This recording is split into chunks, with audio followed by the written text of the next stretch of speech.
नमस्कार, health line कार्यक्रम में आपका स्वागत है। मैं हूं ऋतु घई। इस कार्यक्रम में हम हर हफ्ते एक बीमारी से जुड़े आपके सवालों का जवाब देने की कोशिश करते हैं। आप हमें फोन करके हेल्थ से जुड़ी आपकी समस्या, आपके सवाल बताएं। उसके बाद आपके हर सवाल के जवाब के लिए हम खुद आपसे संपर्क करेंगे। हमारी फोन लाइन्स सोमवार दोपहर 12 बजे से दोपहर 2 बजे तक खुली रहेंगी। हमारा फोन नंबर है 0172-504-3734। खुशियाँ कब गम में तब्दील हो जाएं, कुछ कहा नहीं जा सकता। दिल का दौरा, स्ट्रोक, बेचैनी, ब्लड शुगर, ये कभी भी आपका हंसता खेलता घर बर्बाद कर सकते हैं। जरूरत है इन सब स्थितियों से निपटने के लिए तैयार रहने की। इसके लिए कुछ चीजें ध्यान में रखना बहुत जरूरी है, खासकर उन लोगों को जिन्हें बीपी की समस्याएं हैं। आपको मालूम होना चाहिए कि प्रारंभिक लक्षण क्या होते हैं और वक्त रहते क्या कदम उठाने चाहिए। मसलन कभी छाती में तेज दर्द उठे, बेचैनी हो या फिर घुटन सी हो तो फौरन डॉक्टर से संपर्क करना चाहिए। एम्बुलेंस बुलाने में देरी नहीं करनी चाहिए। कोशिश की जानी चाहिए कि जल्द से जल्द अस्पताल पहुंचा जाए। जरा सी सावधानी आपकी बिगड़ी बना सकती है।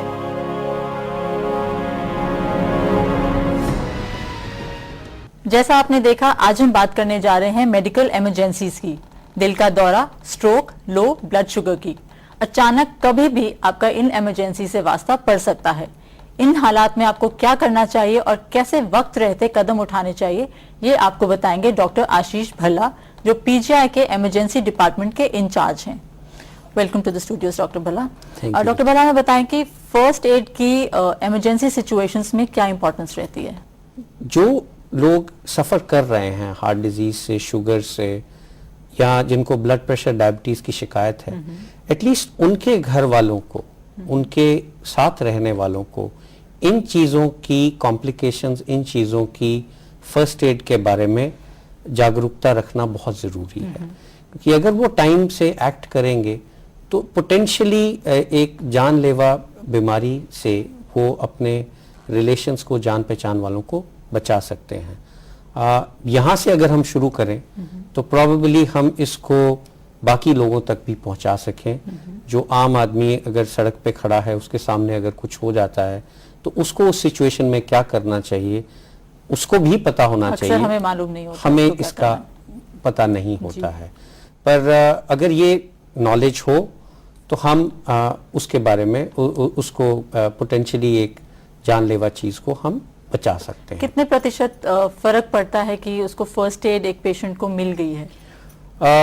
एक बड़ा सिंपल सा एग्जांपल मैं आपको देता हूं कि अगर कोई आदमी गिर गया, उसकी चोट लग गई और खून बहना शुरू हो गया, अगर वो खून बहना नहीं रुकता है तो वो आदमी with in a very short time, may be in 10-15 minutes, can lose a very large amount of blood. बहुत सारा खून उसके शरीर से निकल सकता है, जिसके लिए कि उसके शरीर के अंगों को काम करने के लिए एडिक्वेट ब्लड सप्लाई नहीं मिल पाएगी।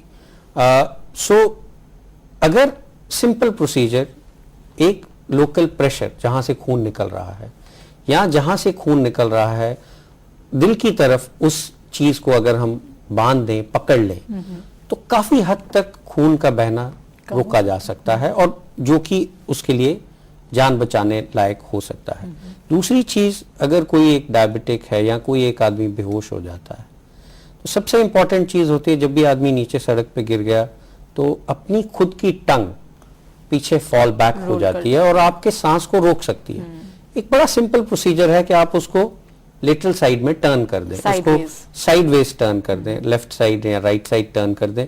कोई सोचने की जरूरत नहीं उसमें, उससे वो ऑब्स्ट्रक्शन खत्म हो जाएगी और वो आदमी सांस लेना शुरू कर। ये बड़ी छोटी सी चीजें हैं, पर इसके बारे में अगर हम एक सिस्टमेटिक ढंग से लोगों को पढ़ाएं तो बहुत फायदा हो सकता है। डॉक्टर भल्ला, हमें बताएं कि अगर दिल के दौरे के बारे में बात की जाए तो उसको आइडेंटिफाई करने के लिए उसके सिम्टम्स, उसके लक्षण क्या होते हैं? It's very important to recognise heart attack. उसमें सबसे इम्पॉर्टेंट चीज जो होती है, जो कि बहुत कॉमनली बताई जाती है, कि छाती में दर्द होना, लेफ्ट साइड में दर्द होना, और उस दर्द का रेडिएट होना नेक में या left side of your arm. तो ये सिम्टम्स हैं जो कॉमनली बताए जाते हैं। पर ये कोई जो डायबिटिक मरीज हैं उनमें कई बार ये ऐसे सिम्टम्स नहीं होते। ओके। उनमें सिर्फ इतना ही हो कि सांस चढ़ने लग जाए, घबराहट महसूस हो, भारीपन महसूस हो छाती में, पसीना आने लगे, चक्कर आने लगे। तो ये सारे सिम्टम्स एक डायबिटिक में बिना पेन के भी हो सकते हैं। सो जो डायबिटिक पेशेंट्स हैं उनको इनके बारे में थोड़ा सा ज्यादा सावधान रहना पड़ेगा। अब अगर आपकी शुगर कम हो जाती है तो भी आपको पसीना आ सकता हाँ है, पर उसमें छाती में भारीपन नहीं लगेगा, सांस नहीं चढ़ेगी। सो ये थोड़ा सा डिस्टिंग्विश करना मरीज को या उसके घर वालों को।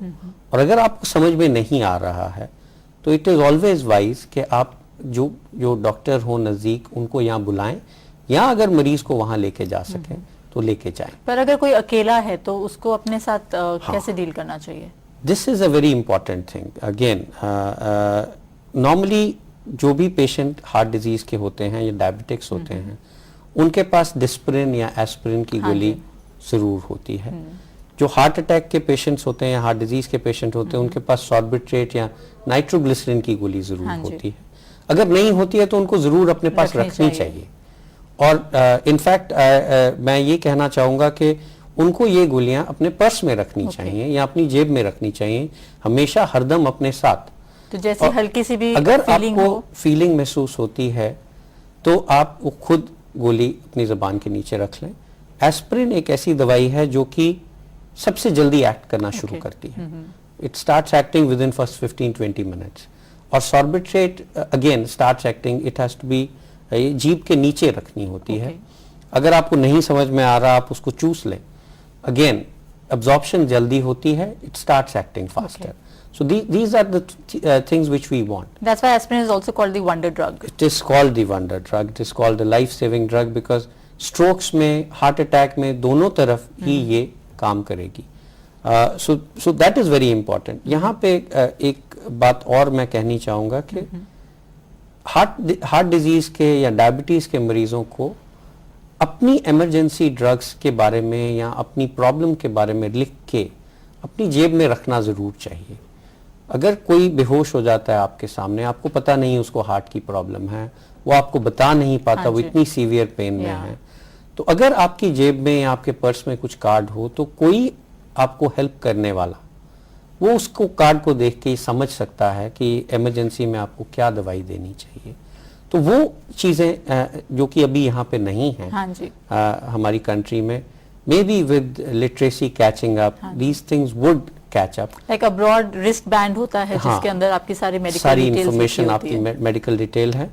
I would request the patients also here कि वो अपने डॉक्टर को कंसल्ट करें कि मुझे किस तरह का कार्ड, क्या इंफॉर्मेशन उस पे लिख के, मे बी यू कैन, आप हमेशा अपने जेब में ड्राइविंग लाइसेंस रखते हैं, क्रेडिट कार्ड रखते हैं, तो एक छोटा सा कार्ड उसी स्टाइल का बना के रखने में हो सकता है, जो कि आपकी जिंदगी बचा सकता है, रखने में कोई नुकसान नहीं है। और दवाइयां प्रॉब्ली 1 या 2 गोली अपनी जेब में, कुछ और नहीं तो एस्पिरिन और सॉर्बिट्रेट तो जरूर रखनी चाहिए। अगर किसी को दिल का दौरा पड़ा है तो उसके रिश्तेदार या अगर वो अकेला है, जैसे बस स्टॉप पे खड़ा है या कहीं बाहर है, तो बाय स्टैंडर्ड्स को क्या करना चाहिए? अगर कोई आदमी को छाती में दर्द हो रहा है तो अपना हाथ चेस्ट पे रखेगा, उसको पसीना आ रहा होगा, ही माइट टेल यू, कि वो आपको शायद बता भी दे कि मेरी छाती में दर्द हुआ है। तो अगर आपके पास कुछ भी नहीं है तो आप उसको कंफर्टेबली लिटा सकते हैं। नॉर्मली जो जनरल पब्लिक प्लेसेस होती हैं वहां पे फर्स्ट एड बॉक्सेस होते हैं, अगर कुछ भी नहीं तो उसमें एक एस्पिरिन की टेबलेट तो आपको जरूर मिल जाएगी। हाँ जी, ठीक है। अगर आप कुछ भी नहीं कर सकते तो एक एस्पिरिन की टेबलेट तोड़ के उसके मुंह में डाल सकते हैं। Ask him to chew it. अगर वो पानी नहीं भी है, सिर्फ च्यू कर ले, कड़वी लगेगी पर वो एक्ट करना शुरू कर देगी और आपको and if you have a contact of a nearby hospital, कोशिश करें कि किसी को बुला लें। Don't waste your time on the spot. Pick up the patient and rush to the nearest hospital. Right. That would be something which. अब जैसे सर्दियां हैं तो ऐसे में हार्ट पेशेंट्स जो हैं उनको कोई प्रिकॉशंस लेनी चाहिए? बिल्कुल, बहुत जरूरी बात।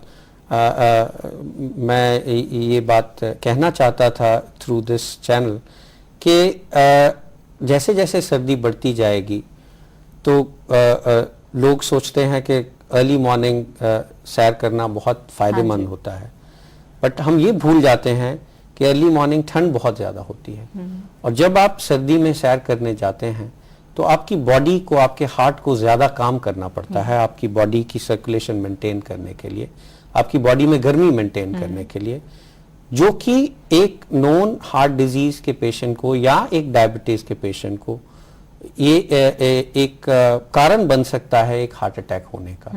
सो all those patients who are having heart disease और हैविंग डायबिटीज, उनको ये एक प्रिकॉशन जरूर लेनी चाहिए, वेट कर लें, थोड़ा सा वेट करके थोड़ा सा लेट चले जाएं, हल्की धूप निकल जाए, अगर आप रिटायर्ड हैं तो हल्की धूप निकल जाए तो चले जाएं सैर करने के लिए। There is no hard and fast rule कि आपको अर्ली मॉर्निंग ही जाना है जी। उसका शायद आपको नुकसान ज्यादा हो सकता है फायदा होने से जी। अब हम स्ट्रोक और लो बीपी के बारे में बात करेंगे डॉक्टर भल्ला से। डॉक्टर भल्ला, हमें बताएं कि स्ट्रोक या पैरालिसिस को हम कैसे आइडेंटिफाई कर सकते हैं, उसके लक्षण क्या होते हैं? देखिए, स्ट्रोक और पैरालिसिस के जो कॉमन सिम्टम्स जो आम जनता को मालूम है कि एक हाथ पैर चलना बंद हो गया, मुंह टेढ़ा हो गया, बात नहीं कर पा रहे हैं, मुंह से थूक निकल रहा है, थिंग्स लाइक दैट। बट ये सिम्टम्स बहुत लेट आते हैं। अच्छा।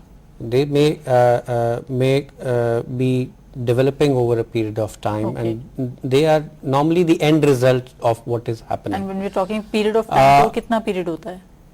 अगर दो तरह के स्ट्रोक्स होते हैं, एक में जिसमें कि दिमाग में नस फट जाती है, उसमें सिम्टम्स सडनली आ सकते हैं, आपको आंखों से दिखना, एक के दो दिखाई दें या दिखाई नहीं दें, मुंह का टेढ़ा हो जाना, दौरा पड़ना, एक हाथ पैर में काम करना बंद कर देना, सो थिंग्स लाइक दैट, वो सडनली हो सकते हैं। उसका इलाज इमीडिएटली हम कुछ नहीं बहुत ज़्यादा कर पाते अगर अचानक से इस तरह से तकलीफ हो जाए। जो दूसरी किस्म की तकलीफ होती है स्ट्रोक, दूसरी किस्म का, उसको हम अक्लूसिव स्ट्रोक कहते हैं, जिसमें कि खून की नालियां बंद हो जाती हैं। अच्छा।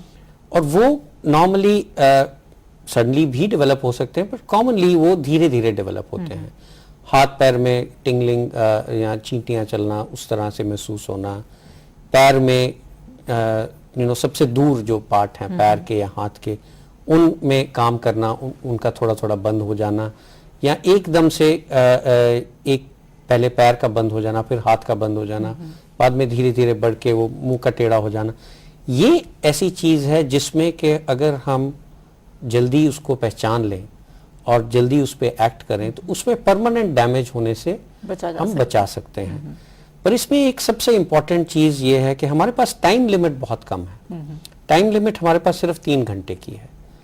एक रिएक्शन जो आपको चाहिए स्ट्रोक या पैरालिसिस के पेशेंट के लिए, वो 3 घंटे होता है। 3 घंटे के अंदर, अगर 3 घंटे के अंदर हम उसको थ्रोम्बोलाइज कर सकें, जो कि PGI is doing very successfully over the past couple of years, और बहुत सारे हमारे बड़े एनकरेजिंग रिजल्ट्स हैं थ्रोम्बोलिसिस के all over the world. PGI में भी we have done the same thing, and उसमें उससे परमानेंट डैमेज, न्यूरोलॉजिकल डैमेज होने का चांसेस बहुत कम होते हैं। तो एक सेफ पीरियड मतलब एक ऐसे पेशेंट के लिए 3 घंटे का होता है, 3 घंटे के अंदर अंदर, 3 घंटे के अंदर अंदर। अब उसमें ये